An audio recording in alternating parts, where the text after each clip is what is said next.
Hi everyone, welcome to Sharu vlogs. இன்னைக்கு நம்ம ரொம்பவே டேஸ்டியான பச்சரிசி சாதமும் வேர்க்கடலை சட்னியும் எப்படி பண்ணுறதுன்னு பார்க்கலாம்.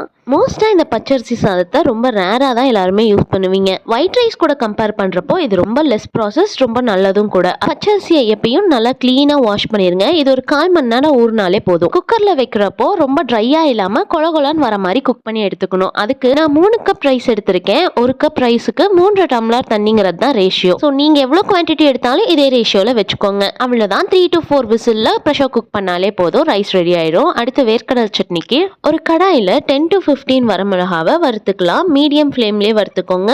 அண்ட் உங்கள் காரத்துக்கு ஏற்ற மாதிரி மோரார்லெஸ் வரமிளகா சேர்த்துக்கோங்க. ஒரு கை அளவுக்கு கருவேப்பிலை சேர்த்தி அதையுமே இதிலேயே வறுத்தரலாம். ரொம்ப டீப் ஃப்ரைலாம் பண்ணிட வேண்டாம். மிளகா ரொம்பலாம் கருப்பாகக்கூடாது. மீடியம் ஃப்ளேமில் லைட்டாக கிறிஸ்பி ஆனாலே போதும். கொஞ்சம் மொறுமொறுப்பாக இருக்கும் போதே எடுத்துடலாம். இதை பிளேட்டுக்கு மாற்றி ஆற வச்சுருங்க. அடுத்து அதே கடாயில் 2 டீஸ்பூன் வர கொத்தமல்லி சேர்த்து வறுத்துக்கலாம். ஆயில் எதுவுமே இல்லை, நம்ம அப்படியே ஃப்ரை பண்ணுறது தான். ஃப்ரை பண்ணி அதே பிளேட்டுக்கு மாற்றிடுங்க. அடுத்ததாக 1 டீஸ்பூன் ஜீரகம், சேம் ப்ராசஸ் தான். நல்லா வறுத்து இதையும் ஒரு பிளேட்டுக்கு மாற்றிடுங்க. அடுத்ததாக 6-7 பல்லு பூண்டு, இதையும் லைட்டாக வறுத்துக்கோங்க. ஆனால் பூண்டு மட்டும் இந்த அளவுக்கு கலர் மாறணும். அப்புறமா பிளேட்டுக்கு ட்ரான்ஸ்ஃபர் பண்ணி ஆற வச்சுருங்க. அடுத்ததாக தேங்காய் 1/4 மூடிக்கும் கம்மியாகவே இருந்தாலே போதும். இதை கட் பண்ணி இதையும் லைட்டாக வறுத்து பிளேட்டுக்கு ட்ரான்ஸ்ஃபர் பண்ணிடுங்க. இது எல்லாமே நல்லா ஆறட்டும். அண்ட் ஃபைனலி வேர்க்கடலை 200 கிராம் எடுத்திருக்கேன். இதுவே 4-5 பேர் சாப்பிட்ற அளவுக்கு குவான்டிட்டி வரும். உங்களுக்கு வேணும்னா கூட குறைச்சி எடுத்துக்கோங்க.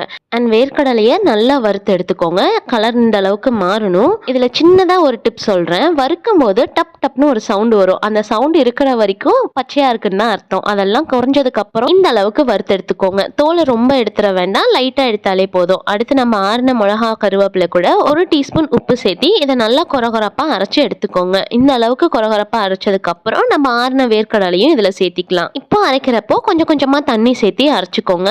சட்னிங்கிறதுனால ரொம்ப தண்ணியான பதத்துல அரைச்சிடாதீங்க. ஒரு மீடியமான கன்சிஸ்டன்சில இருந்தாலே போதும். இந்த டைம்ல உப்பு செக் பண்ணி வேணும்னா கொஞ்சம் சேர்த்தி அதுக்கப்புறம் மிக்ஸ் பண்ணிருங்க. இது எதுவும் தாளிக்க தேவையில்ல, அப்படியே ரைஸ் கூட சாப்பிட்றது தான். ஹானஸ்டா சொல்லணும்னா தோசை இட்லிக்கெல்லாம் அவ்வளோ செட் ஆகாது. ஆனால் சாப்பாடு கூட வச்சு சாப்பிட்டுக்கிட்டே இருக்கலாம், அவ்வளோ சூப்பராக இருக்கும். சைட் பை சைட் நம்ம சாப்பாடு சுட சுட ரெடி ஆயிடுச்சு. இதை அப்படியெல்லாம் சாப்பிடக்கூடாது. இதுக்கு ஒரு தனி ஸ்பெஷல் இருக்கு. இதை உருண்டை பிடிச்சி தான் சாப்பிடணும், அப்பதான் செம ருசியா இருக்கும். இப்போ இதே ப்ராசஸ்ல உருண்டை பிடிச்சிக்கோங்க. குழியா இருக்க கரண்டியோ கப்போ எடுத்துக்கோங்க. சைட்ல தண்ணி வச்சு தொட்டு தொட்டு இந்த அளவுக்கு உருண்டை பண்ணிடுங்க. ரொம்பவே சிம்பிளான ப்ராசஸ்ங்கிறதுனால பேச்சுலர்ஸுமே ட்ரை பண்ணலாம். 2-3 உருண்டைக்கு மேல கண்டிப்பா சாப்பிடுவீங்க, அவ்வளோ டேஸ்டா இருக்கும். பச்சரிசியை வீட்டில் வச்சுட்டு என்ன பண்றதுனே தெரியாம அடிக்கடி அக்கேஷனலுக்கு மட்டும் வெண்பொங்கல் சக்கரை பொங்கல்னு செய்யாம இந்த மாதிரி ரெசிபியை ட்ரை பண்ணி பாருங்க. சீக்கிரமே காலி ஆயிடும்.